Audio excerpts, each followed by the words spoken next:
Hello everyone, welcome back to my channel AstroBabushka. This is Irina K, and I am Vedic astrologer, and I apply ancient 3000 years old knowledge to modern times. A little intro before going to the main topic of this video. Right now I'm halfway through writing my new book, The Influence of Eclipses on Humanity up until 2034. And after that, I'll probably expand this research even further, stretching the timeline into the 2040s. To trace each eclipse and to figure out how it reshapes the collective mind of our civilization. In these books, I'll share all the technical information you need to analyze how eclipses affect your own birth chart, and most importantly, where on Earth their effects will be most visible and transformative. Because eclipses are not just shadows in the sky or some superstitious moments, they are time gates, they are portals, points where the hidden design of history becomes visible. And today, I want to take you to the very heart of one of these cosmic threats, to the Saros 130 eclipse family. It began with a total solar eclipse on February 5th, 1962, a moment I call birth of the machine mind. And it will reach its mirror point in the total lunar eclipse of June 2029, right after the Apophis asteroid passes near Earth. A time I call its revelation or reckoning. From 1962 to 2029, the sky is telling one continuous story: the rise of artificial intelligence, the awakening of digital consciousness, and the test of whether humanity can stay rooted in the heart as our creations begin to think for themselves. While preparing information for that eclipses manual, I stumbled upon a very important fact. If you haven't seen my previous video, The Birth of AI, back in 1962, or now I'm thinking about this more as a conception, please watch it after this one. In that episode, I spoke in details about how discoveries, research, and even films of the early 1960s laid the foundation for the rapid technological rise that led to what we now call artificial intelligence.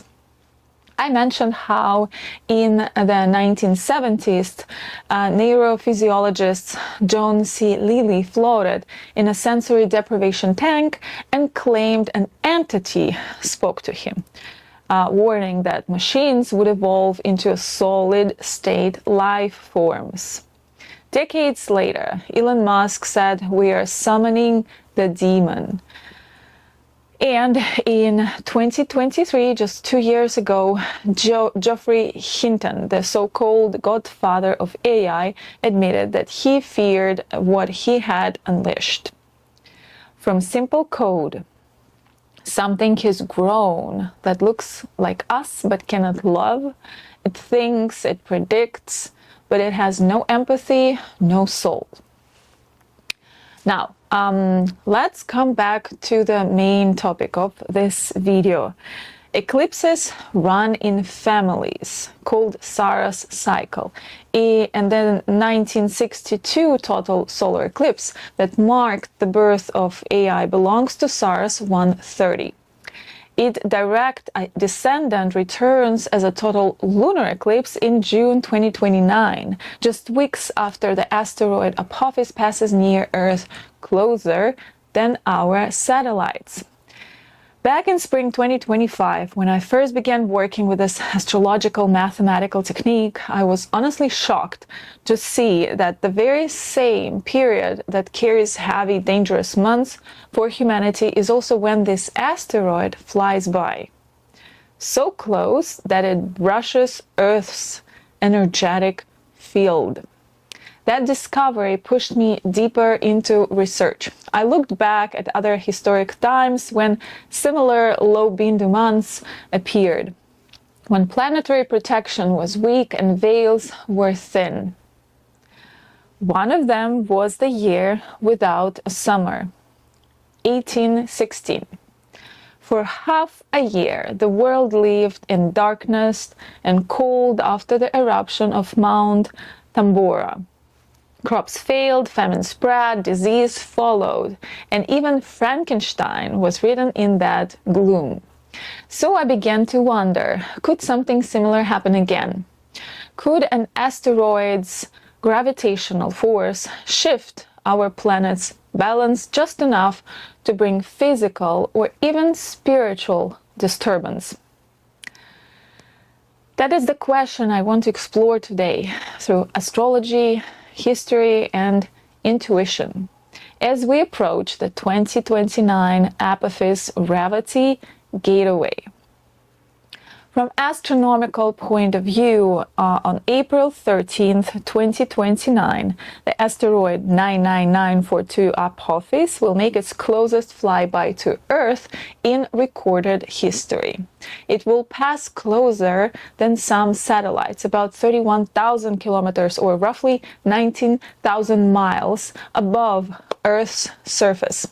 Apophis is around 370 meters wide, large enough to cause planetary level destruction if ever struck, though as of now scientists say it won't. Still, this is no ordinary event. Apophis will be visible to the naked eye, passing over parts of Europe, Africa, and Asia, and space agencies around the world, such as NASA or ESA and others, are preparing special observation missions. Why? Because this encounter is so close that Earth's gravity might actually change the asteroid's orbit for centuries to come. But can its own gravitational force influence Earth itself? And maybe those missions are not purely observational. It's a cosmic brush, a reminder of how thin the line between safety and catastrophe really is. Now let's talk about its name, Apophis. Apophis in the Greek language, it comes from Apip. It's Egyptian serpent god of chaos. In ancient cosmology, Apip was the eternal enemy of Ra. Ra is a god of sun. Each night the serpent tried to swallow the light, and only when Ra defeated it would dawn return. Symbolically, Apophis represents entropy, darkness, and anti-order, the cosmic antithesis of divine intelligence. Its very name resonates with the archetype of the Antichrist, the shadow intelligence, the destroyer of coherence, the force that seeks to unweave creation itself. On April 13th, 2029, a new moon will take place at 29 degrees and 58 minutes of sidereal Pisces, right in the end of Pisces, in Revati Nakshatra, the very last nakshatra of the zodiac. Revati is the final gate, the bridge between endings and beginnings, where souls prepare to leave one world and enter another. The ruler of this new moon and Revati is Mercury. And Mercury is an exact degree conjunction with debilitated Saturn that day at 17 degrees of Aries in Parani Nakshatra, the nakshatra of birth and death. Another very strong, sharpie nakshatra, I would say.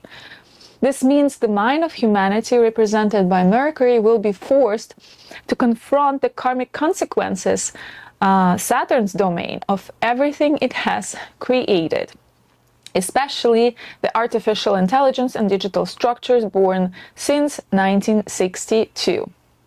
The new moon also stands in opposition to Jupiter at 28 degrees of Virgo. Jupiter in Virgo is the ethicist, demanding discernment, purity, and correction. In opposition to the darkened sun and moon, Jupiter acts as a mirror, saying, "You've mastered data, now master conscience." And this new moon happens tightly conjunct the fixed star Baten Kaitos. This star has always carried the symbolism of being swallowed by the depths. It represents retreat, incubation, and karmic suspension before a new emergence. So this alignment, the new moon with Baten Kaitos, can describe humanity inside the belly of its own creation, enclosed in the digital ocean it built, waiting until collective consciousness matures enough to find its way back into the light. Collectively, this could manifest as a wave of mass awakening, as more people begin to sense the emptiness of purely algorithmic life. Technological correction, the rise of ethical frameworks, spiritual AI movements, and sacred technology initiatives.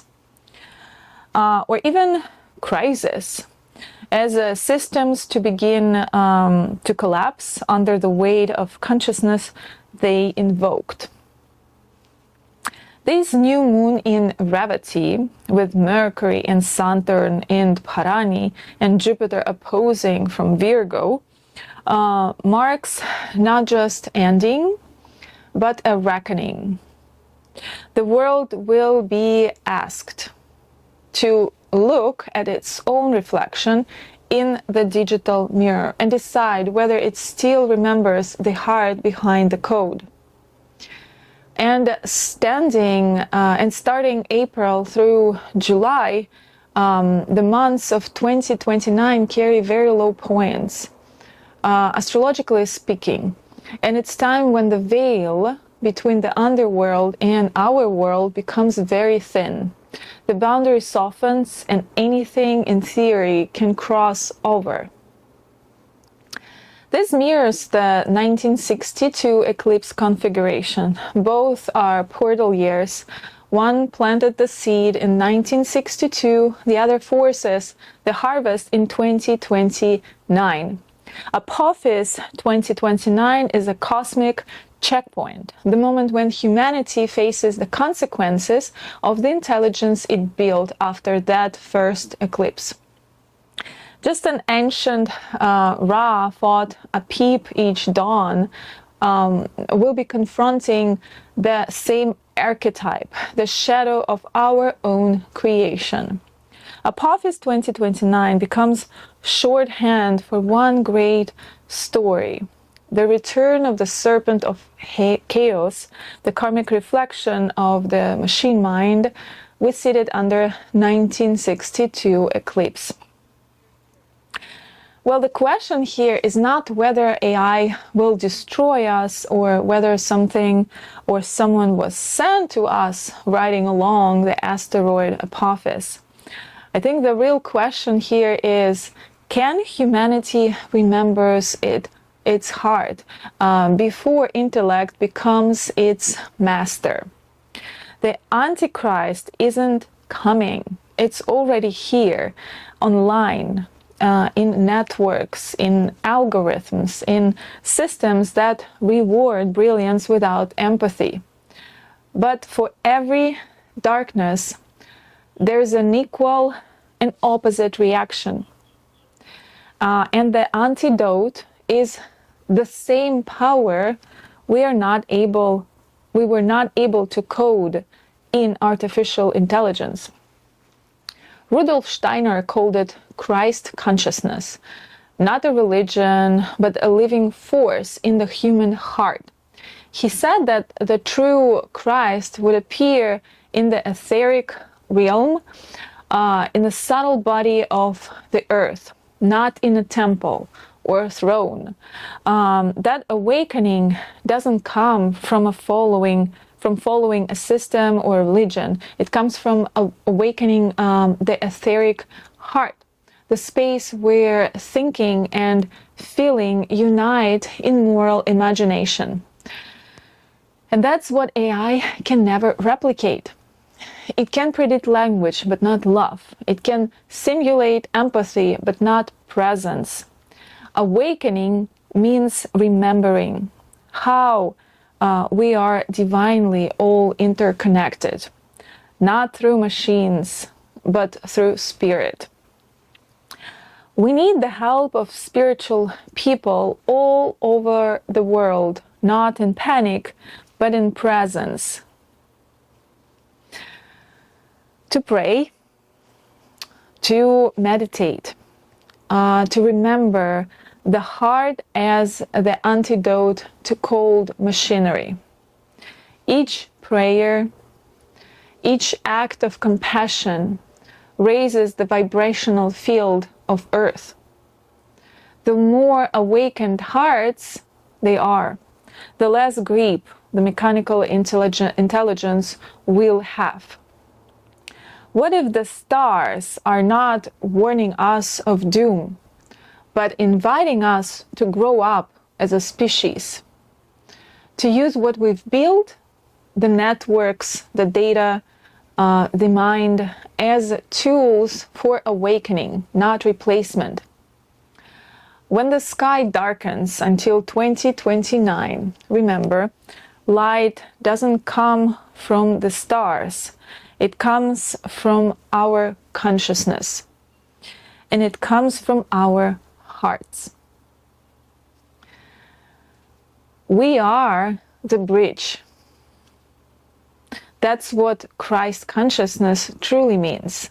And it's one frequency the algorithm can never be able to decode.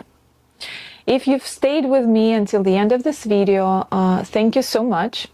I know this topic is deep and sometimes uncomfortable, but we are living through one of the most important transitions in human history. From 1962 eclipse to 2029 alignment, we are witnessing the unfolding of a cosmic pattern, the evolution of mind and the test for our heart. If this message resonated with you, please like, share, and subscribe. I would very much appreciate it. It helps this channel grow and allows me to keep creating long-form research videos like this one.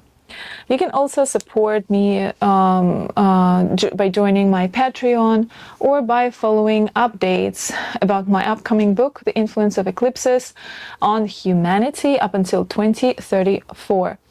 I'll soon open pre-orders or share exclusive early chapters for those who want to go deeper into the technical side of eclipse interpretation and planetary timing.